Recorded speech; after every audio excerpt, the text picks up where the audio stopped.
Southern California, good afternoon, and welcome to another edition of the SoCal Supreme Sports Show. Today we have ourselves quite a show, as we have a lot to get into in the world of Southern California sports, such as the Lakers and the Clippers in the NBA draft. Did either of those two have a good draft, or was it a bit of a wash? And LAFC seems to have gotten their footing back. Can they get back to the top spot, and are they over the CONCACAF hangover? And how about Angel City taking down Wave FC? Should we be more concerned for Wave FC, or should we be keeping our eyes on Angel City? Also, should we be really concerned about the Padres, because they are making mind-blowing error after mind-blowing error?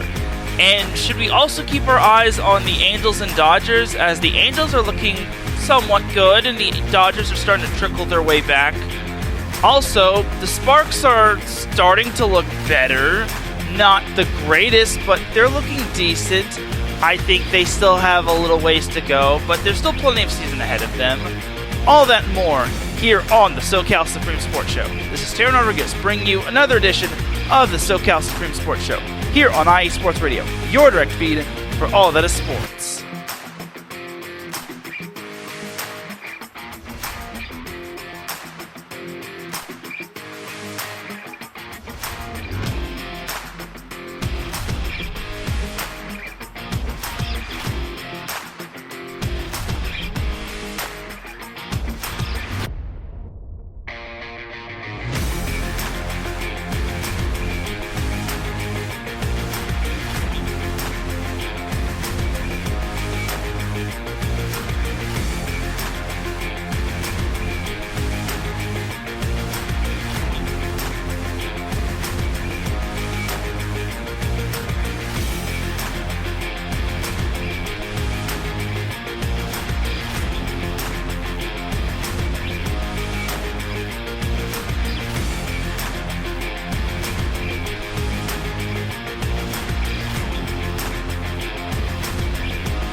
And welcome all to another edition of the SoCal Supreme Sports Show.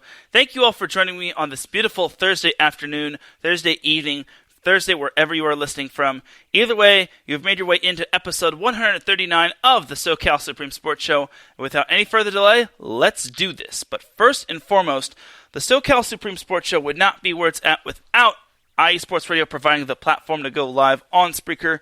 Please do follow IE Sports Radio on Twitter, TikTok, Facebook, and on Instagram at IE Sports Radio. We also have a website, www.iesportsradio.com, and when you go there, you will see all 30 of our shows, including this one. In addition, our website also includes our blog page, our Hall of Fame, and our merchandise shop. When you go to our shop, you will see t-shirts, tank tops, caps, and hoodies, with more items to be included in the near future. For the last 9 years, IE Sports Radio has been bringing you amazing content, ranging from interviewing legendary athletes, coaches, and other authorized media personnel, to building tailor-made shows dedicated to all major sports cities around the country. All the while, we've continued to be by the fans and for the fans, and with your help, we are ready to take the next biggest step. Thank you for everyone, for all of your support, and for making IE Sports Radio your direct feed for all that is sports. We have all sorts of amazing shows on this network.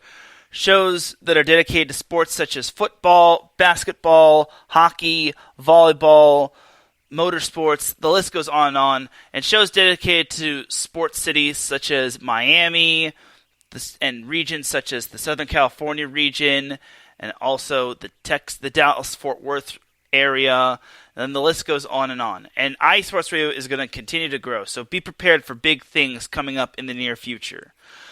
But with all that said and done, let us get on into the Southern California sports action. So we're actually going to start with the NBA, as, yes, we have some NBA news, as the Lakers and Clippers were involved in the NBA draft. And there was some SoCal action happening in the NBA draft, as there were some SoCal products from colleges that were drafted in the NBA draft, which, of course, is big time, because I gotta make note of it. So when it came to the Lakers, they had the first of the 2 picks when it came to the SoCal team. So the Lakers, with the 17th pick, they drafted, can we get a drum roll please? Jalen Hood-Schifino out of Indiana. So apparently this was a good pick just because Jalen Hood-Schifino had good range and the Lakers were looking for that on-ball threat. And I liked this pick. And honestly, I didn't get a chance to look at the draft, but I definitely, from what I was hearing, I think this was a great pick. And believe it or not, picked right after Jalen Hood-Schifino was Jaime Jaquez out of UCLA. Now, I wish the Lakers could have gotten Jaquez, and honestly, if Jaquez could have fallen right into the Lakers' lap, that would have been ideal. But honestly, it is what it is for the Lakers. No one's knocking the whole Jalen Hood-Schifino pick, and honestly, it is what it is. And I do not mind this pick. So, good job for the Lakers drafting Jalen Hood-Schifino out of Indiana. And most Indiana players are promising for the most part, so I am very happy with this. As for the Clippers, they had the 30th pick as they drafted, can we get a drum roll please, in the first round? Kobe Brown out of Missouri. So I didn't really know much about this, but Kobe Brown is a good, from what I heard, is a good overall player. And I think he can develop into a good player for the Clippers. And I feel he's got good upside. So, all in all, for the Clippers, it's a decent pick. So that was the first round. And looking at the second round, the Lakers did have a second round pick, as they actually traded their 47th pick to the Nuggets' 40th pick, which I thought was pretty good, and also they traded cash considerations as well. So instead of drafting 47th, they drafted 40th, which I thought was pretty smart. So good for the Lakers as they drafted. Can we get a drum roll, please? No, I'm kidding. We won't do the drum roll. So the Lakers drafted with the 40th pick Maxwell Lewis out of Pepperdine. So this was a very interesting pick. Maxwell Lewis out of Pepperdine. I don't recall the last time someone out of Pepperdine got drafted, but okay. From what I heard, Maxwell Lewis was really good from the perimeters, and I know people are saying that Laker fans are reaching quite big time when it came to saying that Maxwell Lewis was a steal. But honestly, I think the Lakers, with the league becoming a big time 3-point league, I think the Lakers could use another 3-ball player like Maxwell Lewis, and I think they could utilize him to the best of his ability. And I want to say Maxwell Lewis was on that Pepperdine team that won the CIT or the NIT team that Pepperdine was on. Either way, I think the Lakers will definitely utilize this to their full advantage. And actually, this pick was traded from the Pacers to... So the pick was originally owned by the Nuggets, but then it was traded to the Pacers, which was then traded to the Lakers. And believe it or not, after Maxwell Lewis was drafted by the Lakers, the Charlotte Hornets drafted Amari Bailey from UCLA. So quite fascinating if you ask me. And everyone and their moms was saying, when's Amari Bailey going to be drafted? Well, there's your answer, UCLA fans. And then Jalen Clark from UCLA was drafted 53rd by the Minnesota Timberwolves. He was another guy that was wondering when he was going to get drafted. And that was pretty much it in terms of all of the Southern California products. And I am reading this... No, I'm reading this correctly. So I thought I was reading something wrong. But yeah, that's pretty much everything. That's pretty much all the SoCal products and that were drafted in terms of their college, and that's pretty much all of the Clippers and Lakers picks. Now, I also foolishly said, I also foolishly said that Drew Timme and the big guy from Arizona should have been signed as undrafted free agents to the Lakers, which Davidson Crooks on Fast Break said that the Lakers don't need that. He's a Lakers fan, and I'm going to take his word for it, so yeah. And you're probably wondering, well, why are there 58 picks and not 60 if there are 30 teams? Well, if you're wondering, well, unfortunately the Sixers and the Bulls each forfeited a second-round pick due to violating rules governing free agency discussion. So, yeah, you lose. Thanks, Bulls and Sixers. Way to be dumb. So all in all for the Lakers, I think they did pretty good when it came to this draft. And for the Clippers, they only had one pick, which was the 30th pick. But what can you do? So all in all for the Lakers, I think they did pretty good for their draft. For 2 picks, considering they didn't have a first-round pick last year, I think it's solid. And unfortunately for them, that's the good news of this draft. Now, the bad news is they are waiving Mo Bamba, and they're also waiving Malik Beasley. So they are waiving those two. However, they are also looking to get, I want to say his name is Bruce Brown.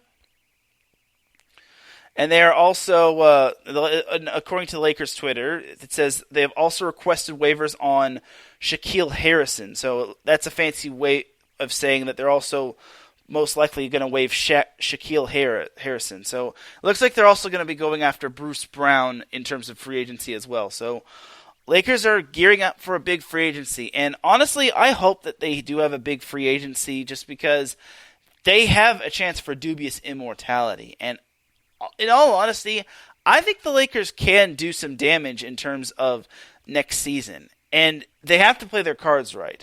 Now, this all depends on if LeBron James comes back. If he does come back, awesome. If he doesn't come back, well then, the Lakers are just going to have to manage without him. And they're just going to have to, see who's going to be their next big star. Are they going to have to bring someone in from free agency? Are they going to have to craft their own big-time star? And what are they going to do with Austin Reeves? Is he going to be their next it guy? Because I really don't want them to, let Austin Reeves walk in free agency like they did with Alex Caruso, because that would be the biggest mistake of their lives. Almost as big as letting Alex Caruso walk in free agency.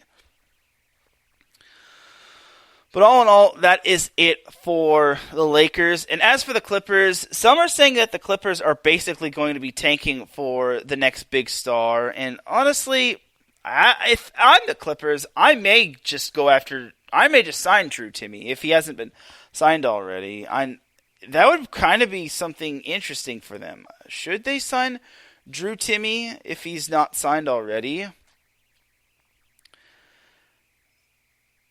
I don't think he's, okay,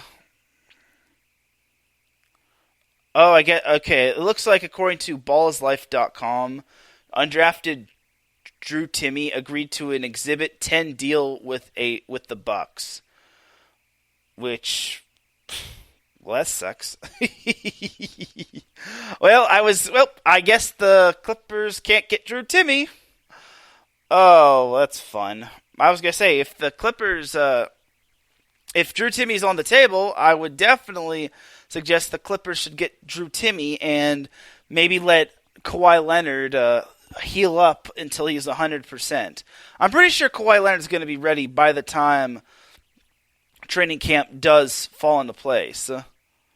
Which, if that's the case, then honestly, good for him. But if he's not, then, what can you do? And the other guy that I was thinking of was Azuolas Tubelis. That was the big guy from Arizona, which Davidson Crooks cleared it up in the air. That's not the right fit for the Lakers. They don't need a big man, and honestly, that sounds about right. I don't think the Lakers don't need a big man, as long as Anthony Davis doesn't turn into Mr. Glass. But, what can you do? Alright, but that is that for the NBA portion of this show. So let's jump on into the Sparks, as the Sparks, first of all, I actually have a lot to go over, as I missed quite a bit because, I had the NBA last week. Apologies for missing last week, just because, last week I had the NBA, and I don't like missing the NBA. It's kind of my second job. So there was that. But where we left off in terms of the Sparks, well, they just lost to the Minnesota Lynx, they played the Minnesota Lynx at home on Friday, and they lost again, 77-72. And then on the 18th of June, they lost to the Connecticut Sun, 83-74. And then they played the Lynx again at home. They lost 67-61. So I don't get what it is with the Sparks losing to the Lynx. But when it came to the Dallas Wings last Friday, they beat them 76-74, which they did in comeback fashion. Which I was very surprised they were able to do so, as Nneka Ogwumike, once again, the catalyst for the Sparks, was leading the way. And then against the Wings again, they beat them 93-83, a little bit more convincing, as just like before, Nneka Ogwumike led the way, this time with 27 points. But then on Wednesday, the Sparks kind of came crashing down as they fell to the Chicago Sky in Chicago, 80-63. Kind of got a little bit of revenge on the Sparks from the June 9th game, as the Sky really let the Sparks have it. It was not a good game, as once again, Nneka Ogwumike led the way, but she only had 16 points, which that's not going to really get the job done. Chineye Ogwumike had 11 points off the bench. Jaden Canada had 13 points. Carly Samuelson had 11 points. But that's kind of where the buck stops with the Sparks, as that snapped a 2-game winning streak, as the two teams, the Sparks and the Sky, are back at it tomorrow at 5 p.m. Pacific time. And then to kick off the month of July, the Sparks hit the road to the ATL, Atlanta, on Sunday at noon Pacific time on ESPN3. And then the two teams face each other, this time at the Crypto.com Arena at 7 p.m. Pacific time. And then on Sunday, the Sparks will hit the road to the Valley, aka Phoenix, to take on the Phoenix Mercury on Sunday, July 9th at 3 p.m. Pacific time. So that's pretty much that for the Sparks. They've kind of got it together, but they're still not doing good. They still have a long season ahead of them, as they need to get most of their roster back. I mean, they are second in the Western Conference, which they are 6.5 games back of the Las Vegas Aces. That's a very far... the West is so bad, the Vegas Aces should have their own... They're in their own time zone. And then in terms of the entirety of the WNBA, the Sparks are 5th in the WNBA standings, which is cool.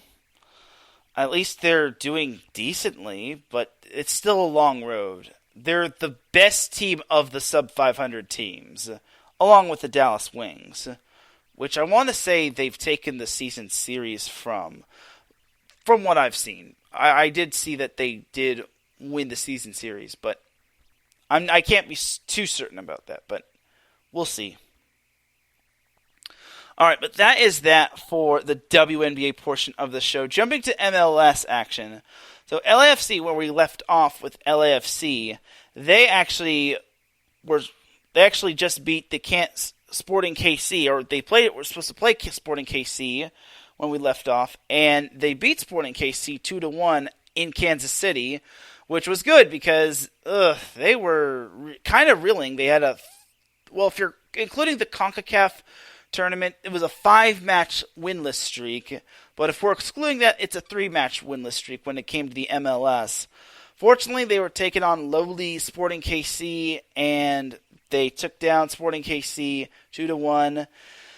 Then on Wednesday, June 21st, they took down the Seattle Sounders in a clash of the best teams from the Western Conference, 1-0, which is a huge win because it was the third best team in the Western Conference getting beaten by the second best team in the Western Conference, and that could be a possible Western Conference playoff preview. But then last Saturday, LAFC just could not defend home field as they lost to the Vancouver Whitecaps 3-2, as unfortunately Ranko Veselinovic, I'm going to try to pronounce this correctly.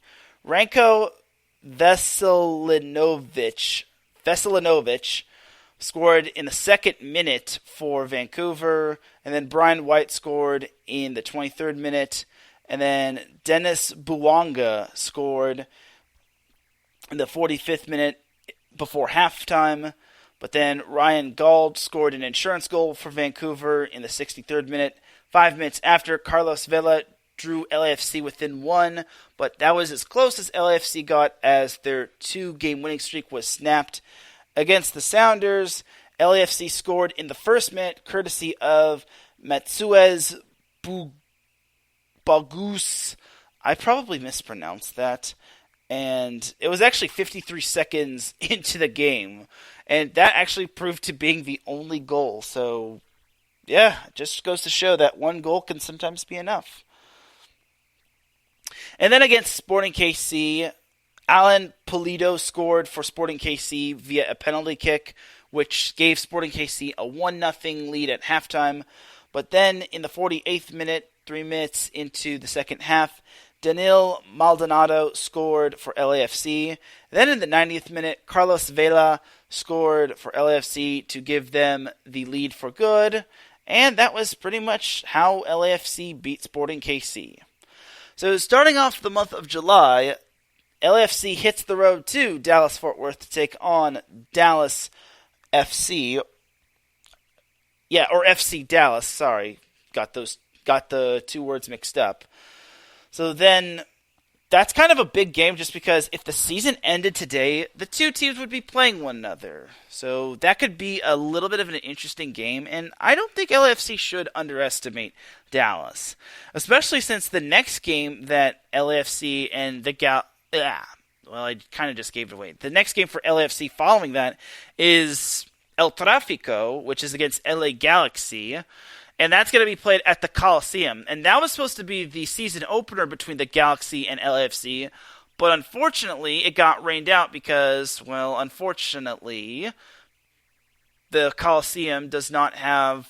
I think it's played on actual grass. So, sadly, that's not a winning combination between rain and grass. And then the following Saturday, LAFC plays San Jose at the BOC. I think that's what it's called. I got it. BMO Stadium. BMO. It's been a couple weeks since I last did this show, so I got to remember. BMO Stadium, not Bank of California Stadium. BMO Stadium. It's going to take a little bit of getting used to when it comes to remembering that name. It really is going to get some getting used to when it comes to knowing that. So for LAFC, they are in second place in the Western Conference standings. They should be caught up in terms of their matches after they play their El Tráfico match against the Galaxy. They've played 18 matches, which is actually tied for the fewest matches played, along with the Galaxy, Minnesota, Vancouver, and that's it. And speaking of the LA Galaxy, I will give them this. They are no longer the worst team in the Western Conference, and they're no longer the worst team in the MLS. That's the good news. The bad news is they haven't been winning. Well, I'll just say this. They are on a 3-game winless streak, but they're also on a 3-game... I'm sorry, they're not on a 3-game winless streak. They're on a 4-game winless streak, but they're also on a 3-game loseless streak. In other words, they haven't lost a game in 3 matches. As their most recent, as on Wednesday, June 21st, they tied with Sporting KC 2-2, as Martin Caceres scored in the 24th minute, or actually, Alan Pulido scored for Sporting KC in the 12th minute, and then Martin Caceres scored for the Galaxy to tie it up at 1-1. And it was 1-1 at halftime. Then Preston Jude scored in the 64th minute for the Galaxy. And it looked as if the Galaxy were going to escape with a 2-1 victory. It was looking really good. And then extra time kicked in. And then the Galaxy made a huge mistake and gave Sporting KC a penalty kick, and Alan Pulido buried it, and unfortunately for the Galaxy, instead of winning 2-1, they had to settle for a 2-2 tie.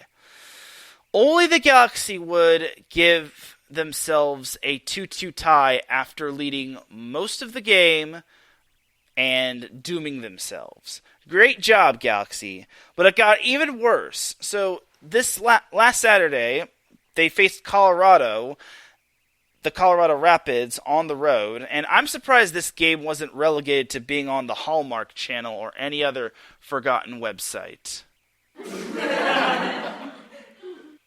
Yeah, it's pretty darn sad. This was the battle of the two worst teams, probably in the league, let alone the Western Conference, as this was... it was so bad that neither team bothered to score, as it was a scoreless draw. Yeah, scoreless draw. And yeah, it was the two worst records in the MLS, as they played to a 0-0 draw in Commerce City, Colorado. Oh, that's just too funny. It's pretty hilarious if you ask me. And the Galaxy had 3 shots on goal, while Colorado had a whopping 1. So all in all, for both of these teams, that match pretty much describes both of their seasons in a nutshell. Oh, it's hilarious for the Galaxy. Except not really. It's sad if you ask me. So the Galaxy hit the road to Northern California to take on San Jose this Saturday at 7:30 p.m. Pacific time. And like I mentioned, the Galaxy, after they face San Jose, face another rival in LAFC at the Coliseum for El Tráfico, which is basically a makeup game. And it's actually at the Rose Bowl, not the Coliseum. So, did I say Rose? I've been saying the Coliseum. It's at the Rose Bowl. Oh, God. Oh, my goodness. Well, I have been mixing up everything. I have been saying it's at the Coliseum, but it's at the Rose Bowl. So, well, I am a complete dum-dum, and I have something to give myself later on in the show.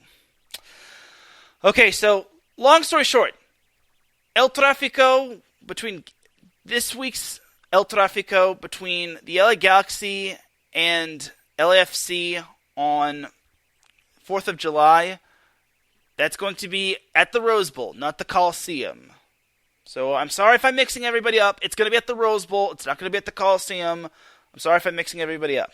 And then for the Galaxy, next Saturday, they head back home to the Dignity Health Sports Park to take on the Philadelphia Union. All right, now we've got everything straightened up.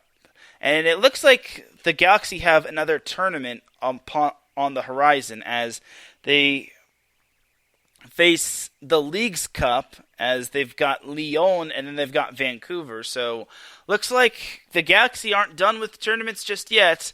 Though if I'm the Galaxy, I would just forfeit those tournaments, because if LFC couldn't beat Lyon, what makes everyone think the Galaxy could beat Lyon? I'm just saying. So for the Galaxy, yeah, it's still been something of a forgettable season. And I don't mean to say that in a mean way for the Galaxy, but at least they got rid of Klein, but this has just been so forgettable. Alright, but that's that for the Galaxy, and that is that for LAFC. So let's jump on into some Angel City, and let's jump on into some Wave FC.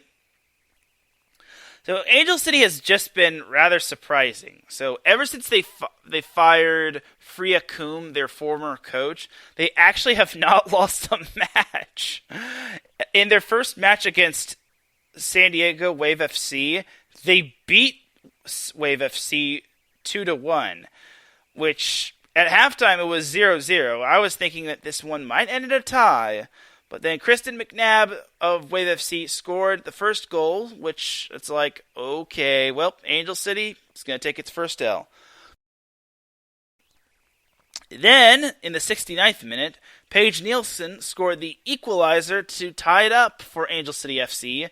Then, in the 88th minute, Mary Vignola scored the go-ahead goal for Angel City to give them the lead for good and to give Angel City its first win post the Friakum era, which is a bittersweet moment. So good job to Angel City. And that was on Saturday, June 17th. Then this past Sunday, Angel City and Houston faced one another, and they played to a scoreless tie, which, yeah. Nothing more needs to be said. Okay, fine. I have to give it up to the Angel City goalie. She performed well, and I promise you I'll get to the goalie. I promise you I'll get to the goalie. I'll find the goalie, and while I do that, I will say this about Angel City. I am rather impressed by her. I'm rather impressed by Angel City. I think they actually might be doing something good. But let's be honest. We'll see. It's a wait and see action, but I wouldn't say it's not too bad, but we'll see what happens. But I can't find the Angel City goalie. Gosh dang it. Anyway, so this past Wednesday, Angel City and Wave FC faced one another in NWSL Cup play, and Angel City actually beat Wave FC again, 2-1. And Madison Hammond got the scoring going in the second minute as she scored, and Clarice Lebihan scored in the 18th minute to give Angel City a 2-0 lead, which was the halftime score.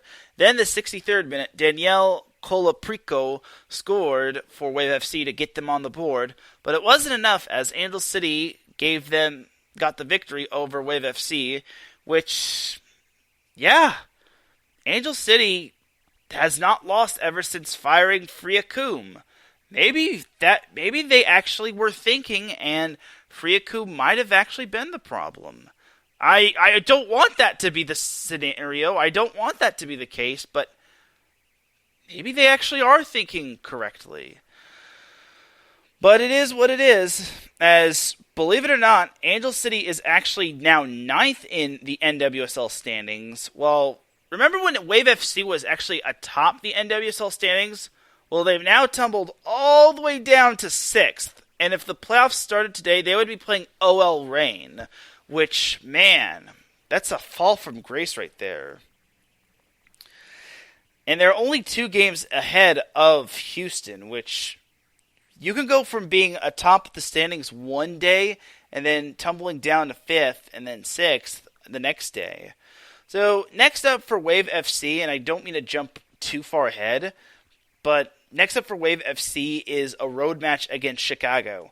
Now, Chicago has lost their last 4 matches, so if they can't beat Chicago, then something's wrong with Wave FC. And I will also say this, the fact that Wave FC sucks at home really concerns me.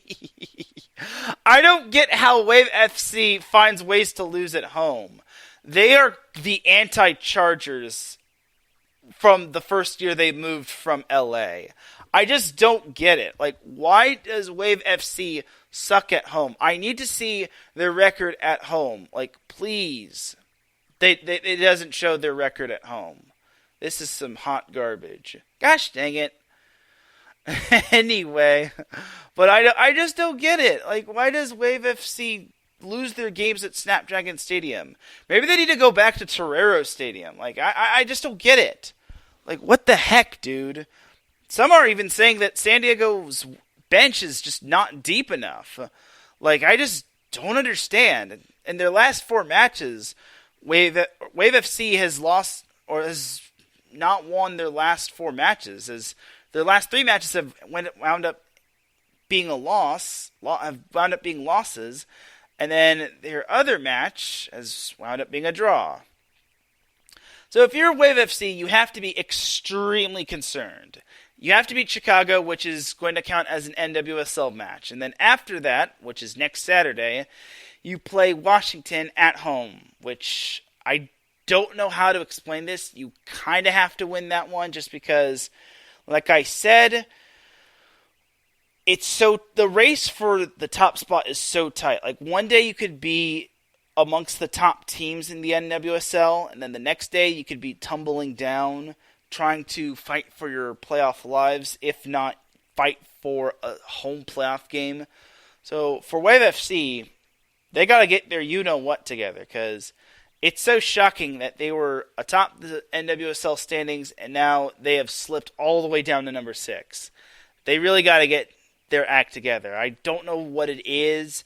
I don't know why they're struggling. Maybe it's because they got a big head, or maybe they just came in with so much confidence against Angel City that they just fell apart. Oh, and they lost to OL Reign 2-1, as against OL Reign, they... Wait, what? I guess maybe, okay, yeah, they lost 2-1. OL Reign's Bethany Balser scored in the 8th minute, and OL Reign was up 1-0. Then Jaden Shaw scored 2 minutes into the second half, tied it up at 1-1. Then Balser scored again for OL Reign. It was suddenly 2-1. Then Kaylin Sheridan scored in extra time, but also got issued a red card. So I guess her goal got waved off just because she got a red card, which I don't get it.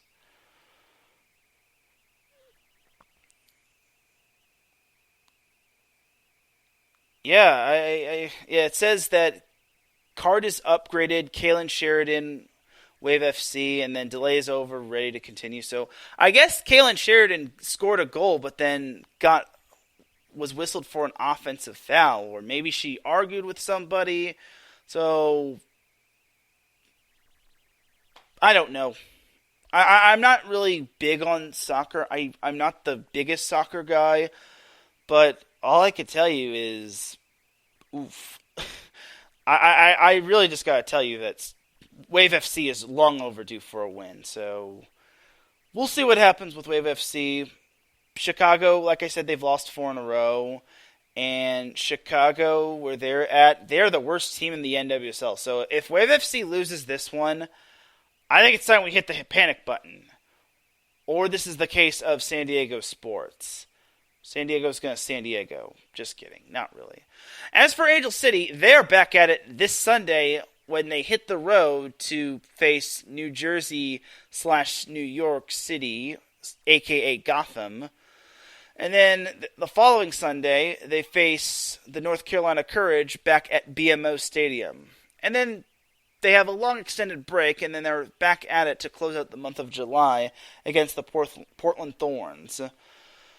So for Angel City, if they want to continue to climb up the NWSL standings, they're going to have to continue to win their games. If they do, then they may actually catch up in the NWSL standings. However, let's not hold our breaths here. But I am very impressed by Angel City seeing them beat Wave FC 2 times. But I don't want to say that Freya Coombe was the problem. Maybe they're getting their players back at the right time, but Alyssa Thompson, I heard and saw, did get hurt, or she did suffer from some cramps and whatnot. But all in all, I think that Angel City maybe is getting their players back. So hopefully, just hopefully, that Angel City can keep up their momentum. Like, it's really great that they're getting their mojo back, and honestly, I'm quite impressed. However, I will say this.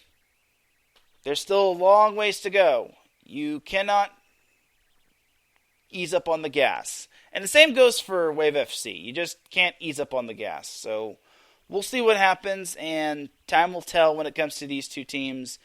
And facing when it comes to facing Gotham, they're the 5th best team in the NWSL. they too kind of have to make up some ground, because if you remember a few weeks back, they were the best team in the NWSL, and then Wave FC kind of knocked them off their high horse, and then they kind of haven't been the same ever since. But there is the chance for them to get back atop their standings, but there is that chance for Angel City to play spoiler. That kind of is maybe the running theme for Angel City. But we'll see. Right now, all Angel City has to do is just take it one match at a time. But time will tell. But that is going to do it for the NWSL portion of the show. We are going to take ourselves a quick little commercial break. When we come back, we've got some MLB to discuss. And then we will go to the Dum Dum of the Week. So keep it locked here. You're listening to the SoCal Supreme Sports Show here on IE Sports Radio, your direct feed for all that sports. We'll be right back after this.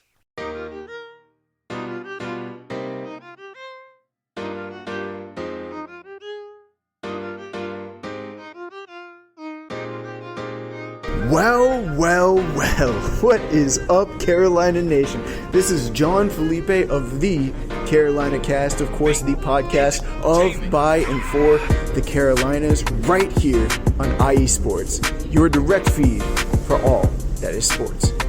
And I'm reminding you to tune in Fridays at 7 p.m. Eastern for the latest in Carolina sports, whether it's the Panthers that keep on pounding, the fly natures of the Hornets, the storming Hurricanes, the battle of the Blues with Duke and UNC, the fight of the Clemson Tigers, or the amazing atmosphere of any Carolina college. I'm talking App State, I'm talking ECU. I've got you covered.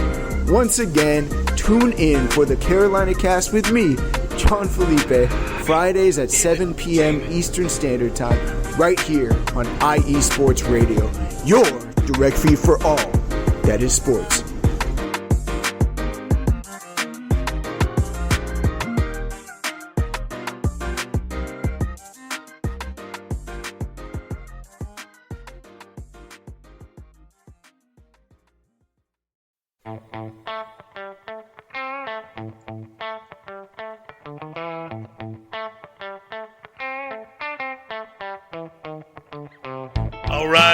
All right. Welcome to AZ Sports Daily.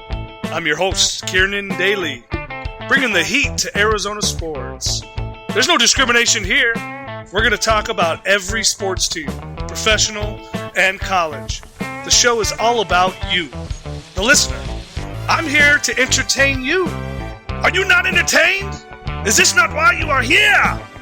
It's going to be fun, high energy. You may not agree with what I say. That's okay. Let me hear you. Let's talk about it. Join me every Wednesday, 8 p.m. Pacific Standard Time, right here on AZ Sports Daily. That's AZ Sports, Dailey, and at IE Sports Radio, your direct feed for all that is sports. What's up, sports fans? You're listening to IE Sports Radio, your direct feed for all that is sports.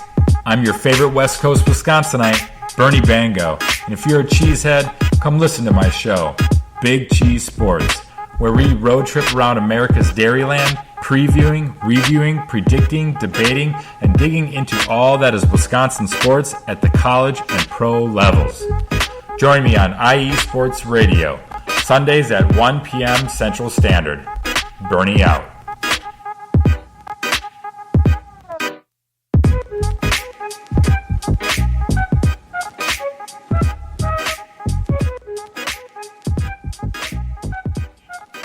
And welcome back to the SoCal Supreme Sports Show here on IE Sports Radio, your direct feed for all that sports. Definitely check out all of our amazing shows on IE Sports Radio, such as the Carolina Cast with John Felipe. That goes live every Friday, primarily at 4 p.m. Pacific Time, 7 p.m. Eastern.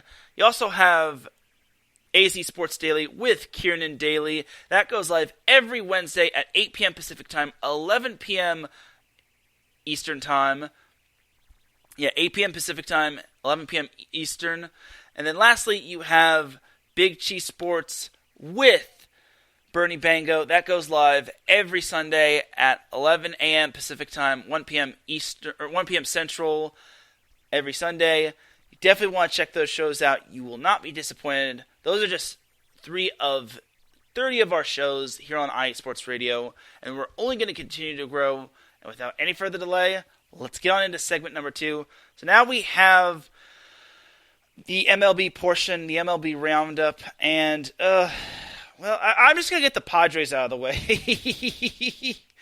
Oh, my goodness. I found this clip on Twitter, and I just could not believe this. So apparently there was an error by somebody, and yikes.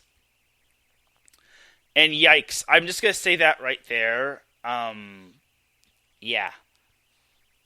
The Padres are struggling, to say the least. I will also say this. If anyone is in the Pittsburgh area and they're near the wildfires due to the poor air quality, please be safe. I'm extending my condolences to anyone that has been affected by the poor air quality by the wildfires. So please be safe for those that are affected by the air quality. So just sending my well wishes to those that are in the Pittsburgh area. So please, please, please, please, please, please, please, please be safe, and please, please, please be healthy. All right, so now for the Padres. So, all right, I'm just going to save the Pirates-Padres series for last. So where we left off was I want to say it was the Rays series. So let's just recap the Rays series as the Rays took. Actually, the Padres took 2 out of 3 against the Rays, which is surprising. So, June 16th, the Rays beat the Padres 6-2. But then the Padres took the next 2 games, starting on Saturday, June 17th. They wound up winning 2-0. And then the Padres edged the Rays 5-4, which that's pretty good because the Rays are one of the best teams in the league, if not the best team in the league. But then against the San Francisco Giants, that was a whole different story. As well, let me just say this. The Giants are actually playing better baseball. And that... Ugh. I almost threw up in my mouth after I just said that. Ugh. The Giants are playing better baseball. And let's just say they took 3 out of 4 against the Padres. So in Game 1, the Giants beat the Padres 4-7 in 10 innings. Gag. And that was on Tuesday, June 20th. Wednesday, June 21st, the Giants beat the Padres 4-2. Gag. Or, I'm sorry, Monday, June 19th, the Giants beat the Padres 4-7. Then on Tuesday, June 20th, the Giants beat the Padres 4-3. Then Wednesday, June 21st, the Giants beat the Padres 4-2. And then the Padres salvaged a win, beating the Giants 10-0 on Thursday, June 22nd. This is what happens when I miss a week. Gosh dang it. And then last Friday, the Friday where I missed because of the NVA, the Padres lost 2 out of 3 to the Washington Nationals. It was looking promising as last Friday they took the first game against the Nationals 13-3, but then they lost to the Nationals last Saturday 2-0, and then Sunday they lost to the Nationals 8-3. And then we've got the gong show that was this series against the Pirates. So Monday, the Padres had that day off to travel to Pittsburgh, aka Yinzerland. As before I continue, I got a shout out to my boys. Marcus Los Great. He said, "Oh snap! Twitter alerted you, boy." And then Larry B said, "I'm up in here." Thank you two for tuning in. So as for the Pirates Padres series, this series was just something to forget. So normally it's the Pirates that aren't supposed to be good, but it's kind of the shoe on the other foot. So the Pirates in Game 1 on this past Tuesday beat the Padres 9-4. Then Wednesday, the Pirates beat the Padres 7-1. And this game is the coup de grace in terms of how the Padres season is going. So apparently, the Padres were leading 4-3 4-2, or they were leading 4-0 through the first 4 innings. And then Pittsburgh scores a run after 4 innings. It's 4-1. And then Pittsburgh adds another run. It's 4-2. So no big deal. And then in the 7th inning, Pittsburgh scores 3 runs, including probably a embarrassing run, which I don't know what the heck happened. There was this goofy play that was ruled an error by one of the Padres players. Apparently it's the 3rd error by this player in, I think, his 3rd straight game or something. And eventually the Pirates wound up winning this game 5-4, sweeping the series against the Padres. Too many P's in this world, but the Padres are playing like poo-poo pee, if you ask me. No, this is just bad. And apparently it was a infield single off of a throwing error by the pitcher, off of the Padres pitcher. And what made the Padres' day worse is that Fernando Tatis Jr. went 0 for 5. I know hasn't been 100%, and I know he hasn't played the entire season, but man, what more can go wrong for the Padres this season? This is just bad. The Padres are more than just a joke. They're a comedy this year. With all that talent, they should not be 37-44. They should be in contending for at least a wild card spot. This is bad, dude. This is so bad. Like, they're lucky the Colorado Rockies are a thing. Otherwise, they'd be contending for bottom of the barrel in the NL West. As for the Padres, their next series is, after today, they hit the road to Cincinnati to take on the Reds on Friday, Saturday, and Sunday. Tomorrow, they've got a 2:10 p.m. game, and then, that's Pacific time. And then Saturday and Sunday, they've got a 10:40 a.m. Pacific time game. And then Monday, Tuesday, and Wednesday, they head back to Petco Park to welcome the Angels. And then next Friday, Saturday, and Sunday, they welcome the New York Mets, who is just as struggling as they are. That's going to be a rematch of last year's wild card game, wild card game, because they faced the Dodgers in the divisional round, and then they faced the Phillies in the NLCS.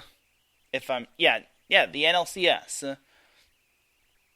So, all in all for the Padres, they still have some time to make up some ground, but this is becoming baffling, if you ask me, and baffling in not a good way, if you overall ask me. And if you want my true overall opinion, I'm no Padres fan, but I will say this. If you're a Padres fan, you have to be, after this game, you basically are saying San Diego's going to San Diego. Poor Padres. Poor Padres. They're now the new fresh meat. They and the Rockies are probably the new fresh meat. And it sucks because I think the Padres have lots of potential on their team, and unless they could reel off a long winning streak, a la the Seattle Mariners and what they did to win their next 10 games to win the division or something along those lines, back in those old days, then the Padres are probably not going to make the playoffs. But I digress. Jumping on over to the Dodgers. So back on Friday, June 16th, all the way through June 18th. Long story short, I'm just going to make this quick. The Dodgers got swept by the Giants. So, in 11 innings on Friday, June 16th, they lost in 11 innings to the Giants 7-5. Embarrassment. And then against the Giants on Saturday, June 17th, they got demolished by the Giants 15-0. And apparently that is their worst loss as the Los Angeles Dodgers since probably their Brooklyn days. And then they got swept by the Giants to cap it off, losing 7-3 on Sunday, June 18th. So it looks like the Dodgers are in a downward spiral, and it looks like everything is going awry. Right? Wrong. They actually got back on their high horse, defeating the Angels on Tuesday, June 20th, 2-0 in Angel Stadium in a pitcher's duel, and then they beat the Angels the day after by that same score.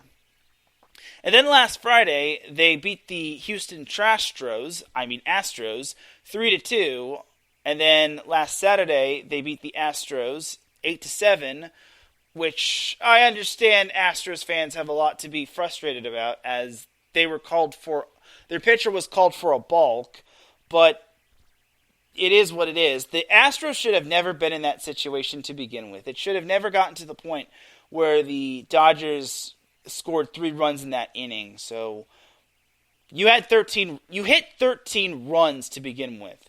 The Dodgers only had you had 13 hits in that game. The Dodgers had 5 hits, and you still lost. You have no excuses. I'm sorry, but you have, your excuse level is 0. So you lose. But then the Dodgers unfortunately lost the final game of the 3-game series to the Astros on national TV, losing 6-5, which really sucks because I think it would have been awesome to see the Dodgers sweep the Astros. I think all the fans would have liked to have seen it.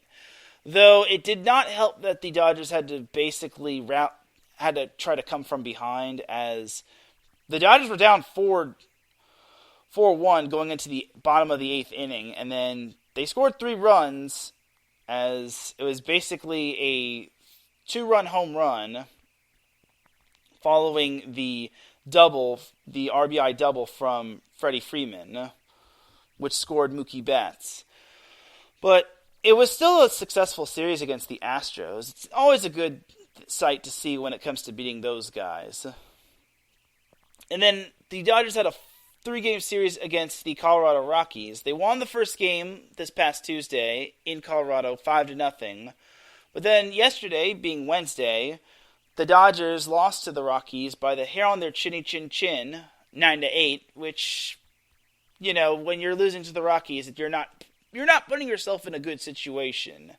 As the Dodgers close out the 3-game series against the Rockies tonight at 5:40 p.m. Pacific Time.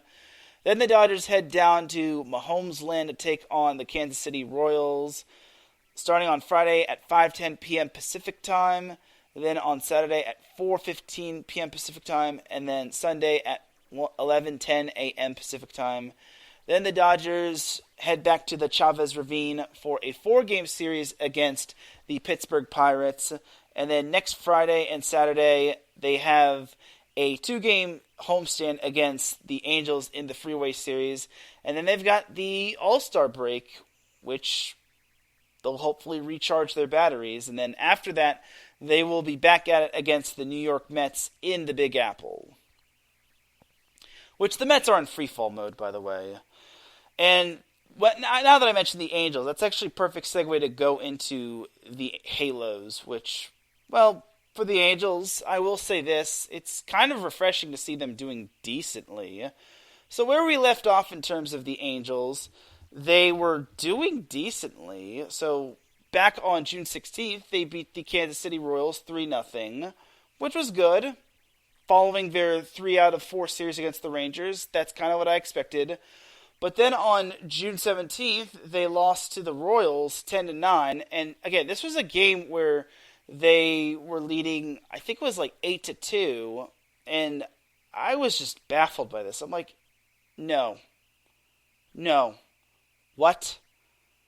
Angels, what the F are you doing? I'm sick to my stomach. I can't believe the Angels would do that. This is why I have trust issues with the Angels. But then the Angels salvaged a win against the Royals. Well, I shouldn't say salvaged a win. They salvaged a 2 out of 3 series win against the Royals, winning 5-2, taking 2 out of 3 against the Royals. But then the Dodgers, like I mentioned, they took 2 out of 3 against the Angels, which, again, there's no shame in that, but that kind of took the wind out of the Angels' sails because they actually pitched pretty good. Sadly, the Angels just ran into elite Clayton Kershaw. And then the second game against the Dodgers, Shohei Ohtani pitched a gem of a game. But sadly, Freddie Freeman kind of had other plans. And sadly, the Angels just could not do it. The problem with the Angels is that they just did not have run support. Their bats were so quiet, you could hear a pin drop. You could hear splinters being dropped. Which is sad because, well, the Angels kind of need wins to keep up with the wild card race and to basically try to keep up in the AL West, which I don't think they're going to catch up with the Rangers. I mean, it's a miracle they're keeping up with the Astros at this point, but what can you do? And then last weekend they took on the Rockies, which, when you look at it, that's the perfect way for the Angels to bounce back, right? No. The Rockies took the first game last Friday 7-4, but then last Saturday, well, let's just say the Angels bounced back in a big way. They bounced back by beating the Rockies by a solid score of 25-1. Yeah, I was very impressed by how the Angels won 25-1. I only wish the Angels saved some of those runs for the following game because the Angels wound up losing to the Rockies 4-3. Just goes to show you can't put all of your runs in one game because they did not save room for the rubber match. Great job, Angels. Way to poop the bed. Can't believe they lost 2 out of 3 to the Rockies. What a joke. Against the White Sox this week, they won the first game in walk-off fashion 2-1 on Monday, this past Monday. And on Tuesday, they beat the White Sox 4-2, salvaging a split. But on Wednesday, they lost to the White Sox 11-5. And currently, they are down 7-5, which, well, they were actually up, well, I don't know. They were up 4-1, and then the Chicago White Sox scored 6 runs in the third inning. 6 runs in the third inning. Gag. Great job, Patrick Sandoval. And people told me that the Angels' ERA was the lowest in the MLB. Get out of here, dude. Lowest ERA in the MLB, my foot. Shut up. Mike Pat pops in the chat room. Thank you for tuning in, brother. He says, I can't believe I've missed most of SoCal. Unacceptable on my part. Yeah, unacceptable is correct indeed. And he says, Rangers are a tough out. Yeah, Rangers are probably the most surprised team this season. And surprised team in a good way. Just because I think they are definitely smashing expectations and then some. Even though I don't know if the Rangers even had expectations to begin with. So I think they have really impressed me, and they have smashed any little expectations and have gone above and beyond. So I'm impressed. So as for the Angels, they are back at it tomorrow, as they have tonight off, as they prepare for the improved Arizona Diamondbacks. That's another team that has vastly improved this season. And that's another surprise team in a good way, as the Diamondbacks lead the NL West. They lead the Dodgers by 3 games, the Giants by 2.5 games.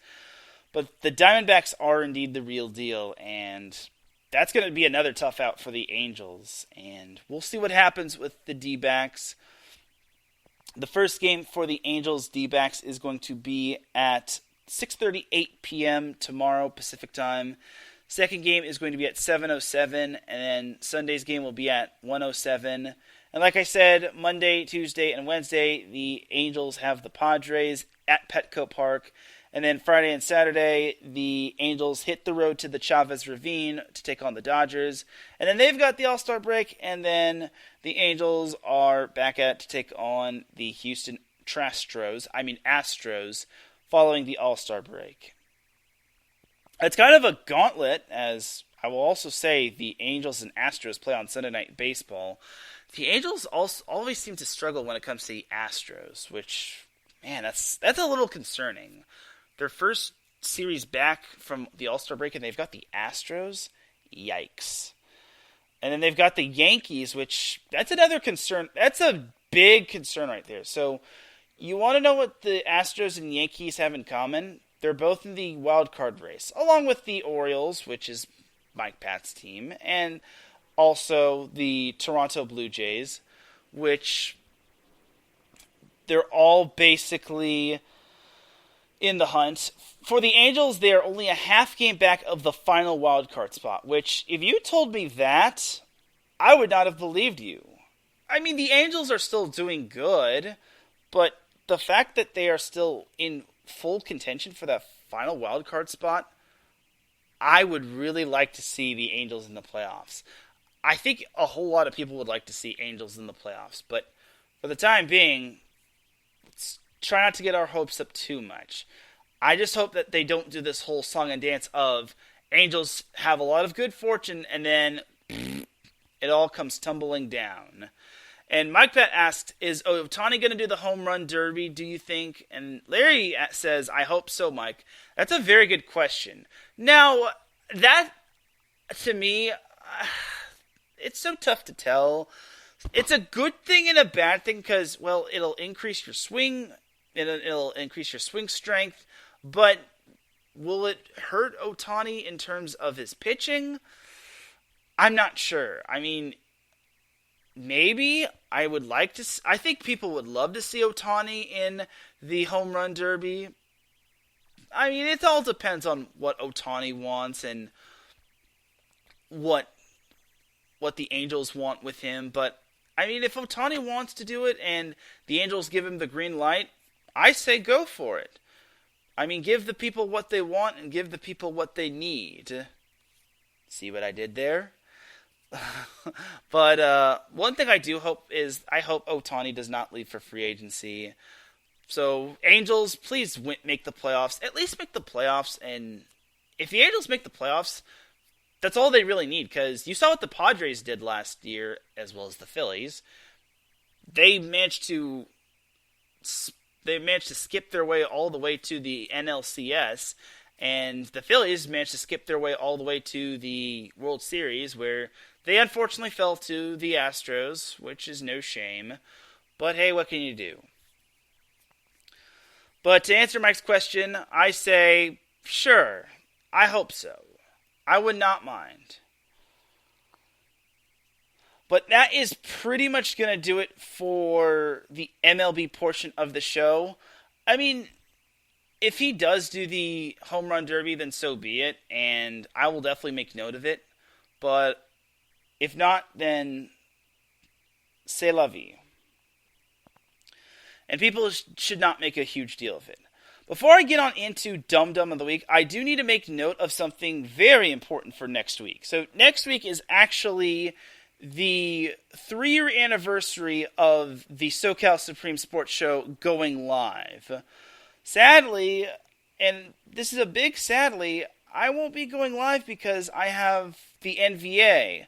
However, I might, hence the word might, try to do my best to try to squeeze in some sort of SoCal Supreme Sports Show. I really want to, just because, well, you only get one season, a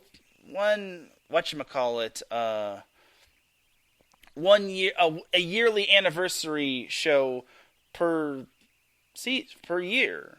But we'll see. We'll see what happens going with my schedule. I mean, I want to do a yearly anniversary show.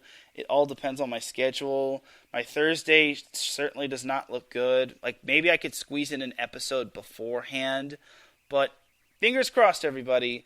Because, again, it's the week of that show. So I'd have to do it in advance. Because SoCal Supreme Sports Show first went live on July 8th. Which, that would be falling on a Saturday.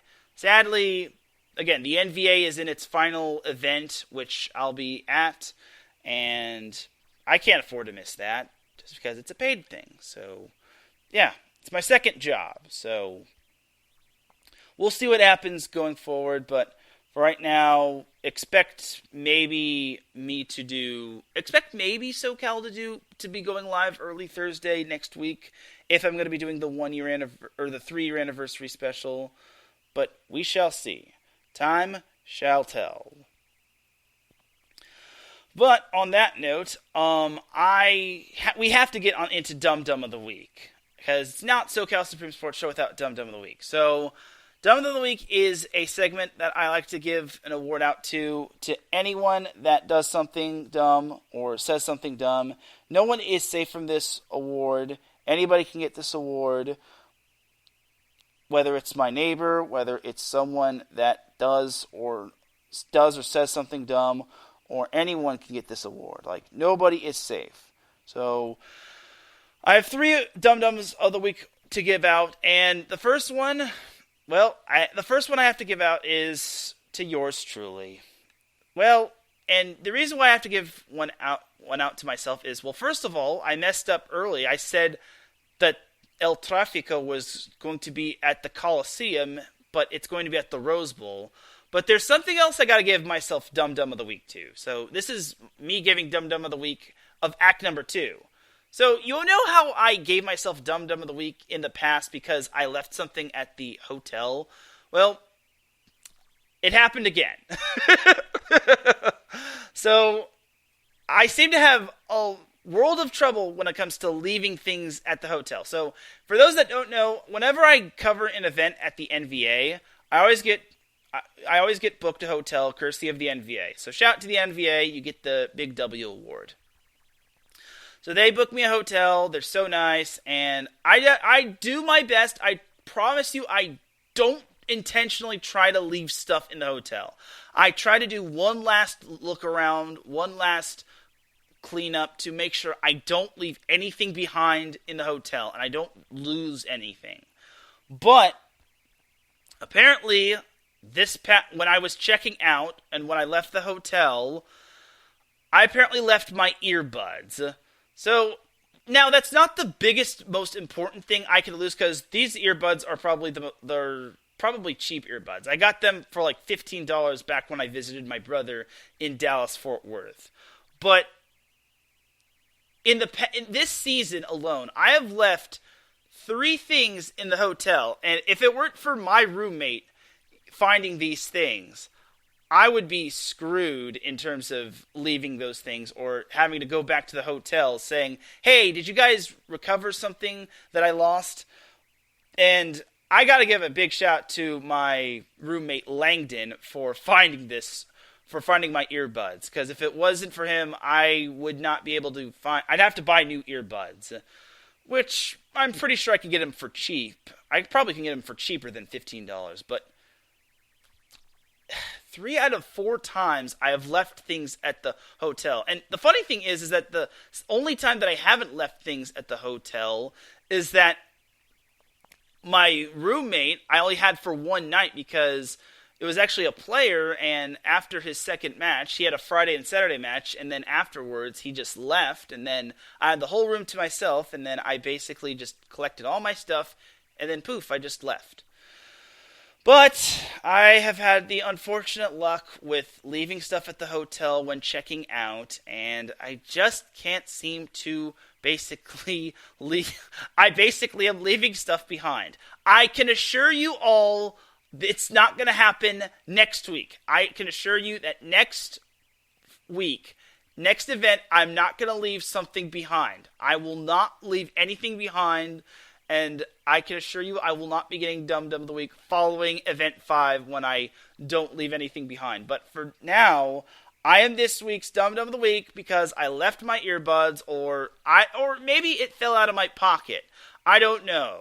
But either way, somehow I left my earbuds at the hotel, and my roommate had to go fetch them for me.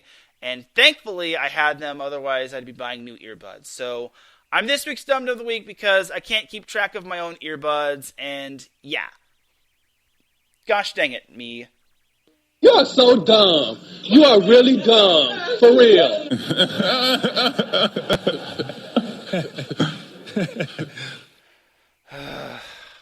What I need to do is I need to get a checklist. That's probably what I'm going to need to do going forward. And the worst part is I've got 2 events left. Next Friday through Sunday, and then the playoffs. I promise you all, this isn't going to happen anymore. I swear. But if it was because my earbuds fell out of my pocket, then, well, maybe I should start wearing a sweater and putting them in my sweater pocket. Because I do better with the sweater pocket than I do with pants pockets. I don't know. Anyway.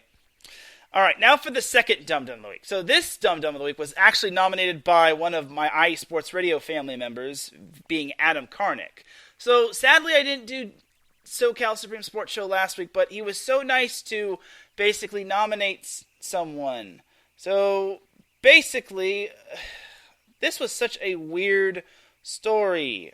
And this actually comes from... I don't know what to say when it comes to this whole thing.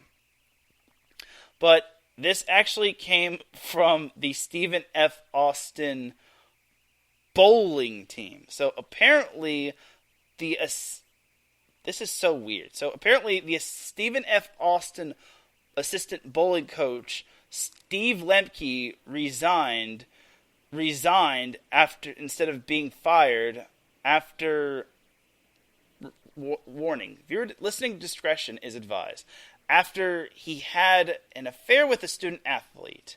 So apparently Steve is married to Amber, and then he resigned on April 10th from the program after he helped leading Stephen F. Austin to 2 national titles.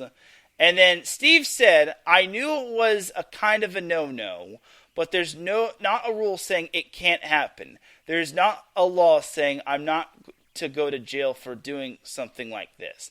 There's nothing in stone. I guess it's just an ethics code, like we frown upon it. But there's no rule. There's no law broken." So, let me get this straight. This man, who's married to his wife, has an affair with a student athlete, and he thinks there's no rule, and he thinks it's okay, and there's no no-no, and there's no ethics rule, and he thinks it's okay to have this.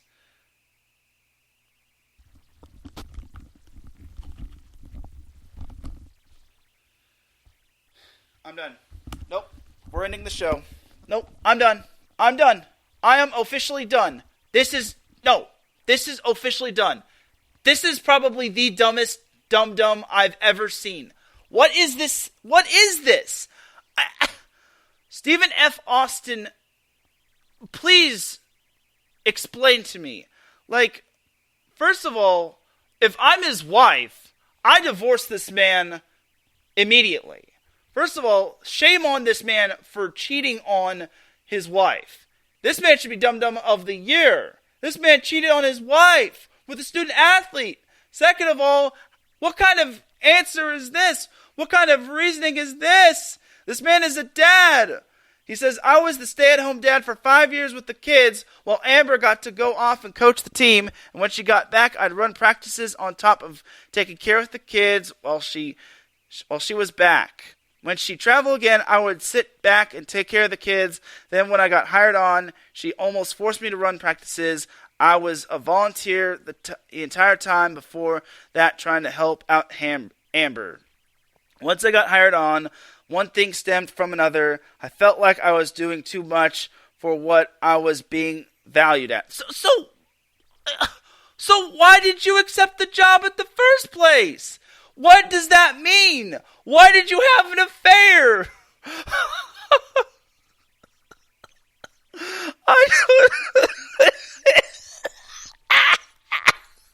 I don't get it.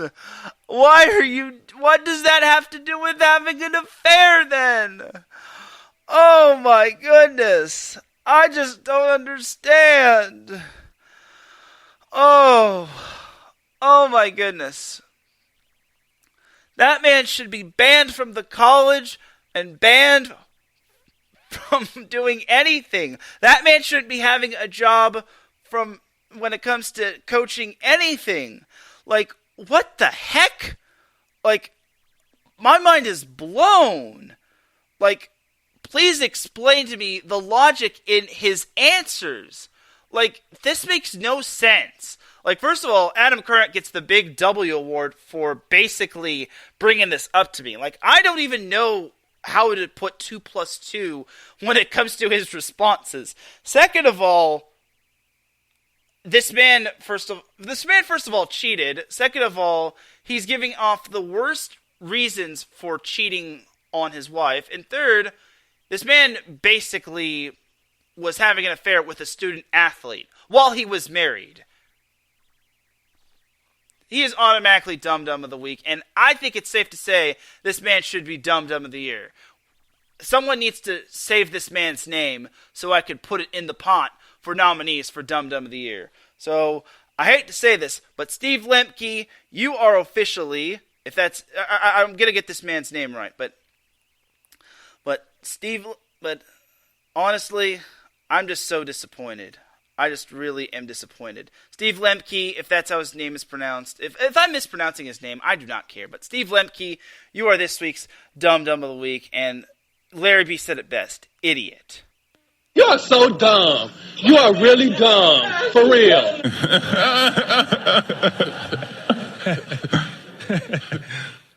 I don't even think he deserves the Kawhi laugh. Like, what kind of logic is he thinking? Oh my gosh. Oh my gosh.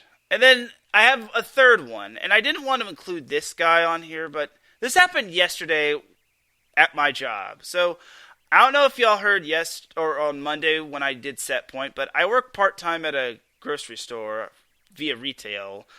And, man, this kind of dampened my day, and this is something I did not want to deal with, and thankfully I didn't have to deal with, but I did not want to have to listen to. So, apparently, a customer wanted to return Dr. Scholl's, I don't know how to describe this. It's like Dr. Scholl's, like, shock absorbers. It's like something you use for your feet to make sure your feet don't, like, touch like the soles of your shoes.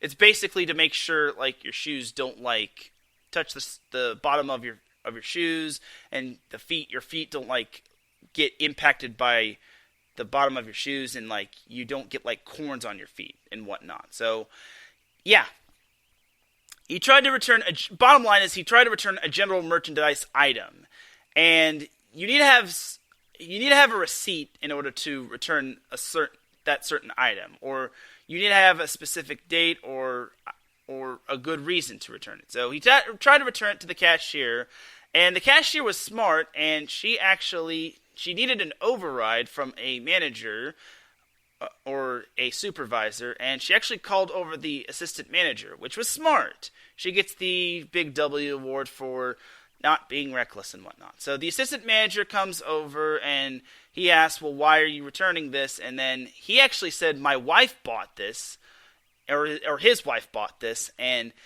he said that he actually talked to someone on the phone. He was very vague. This guy was not clear and precise. He said he talked with someone on the phone saying that he doesn't have the receipt, and he said if anything, he'll just get like a gift card and whatnot. And he said, and the assistant manager basically said this: he needs a receipt.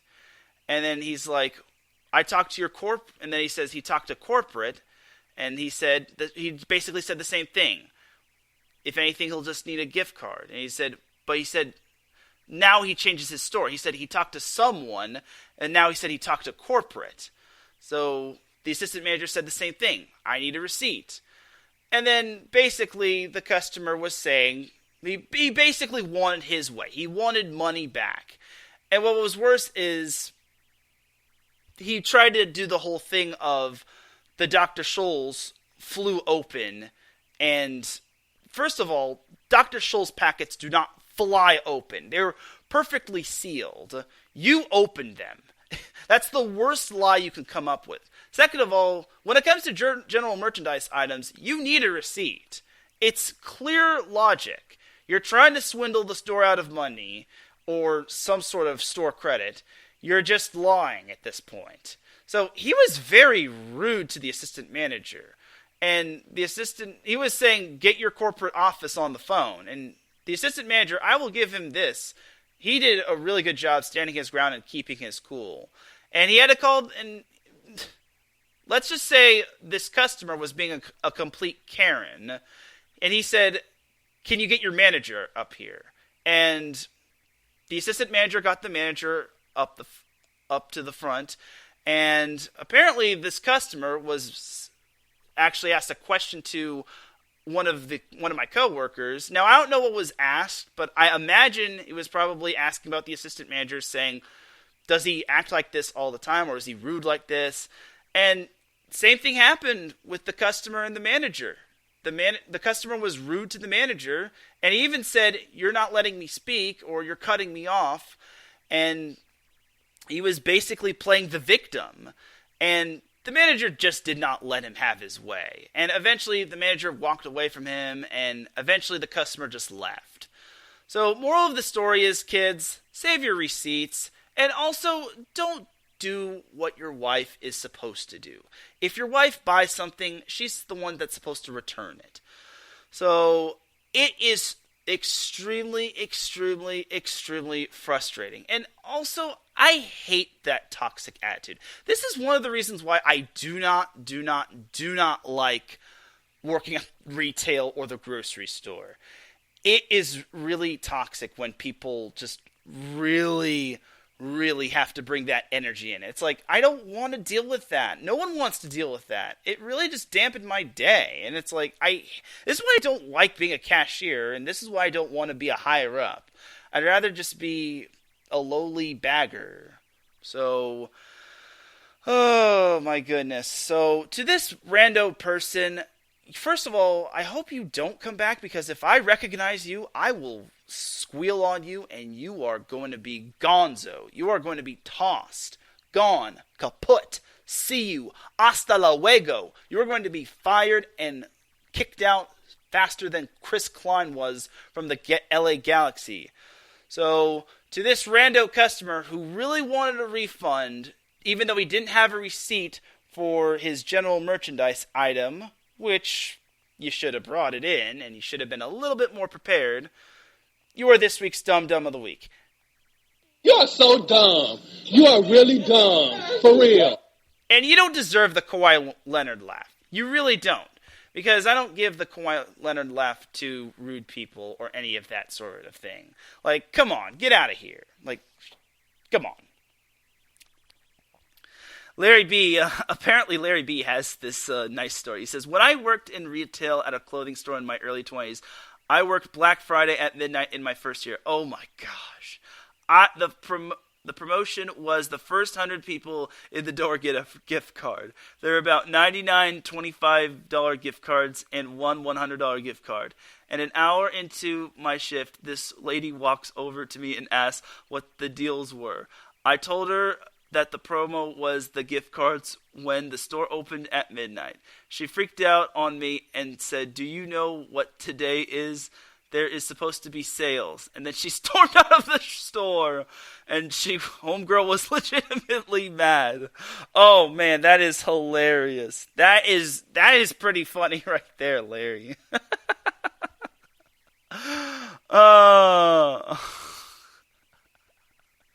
Oh man, that is legit funny.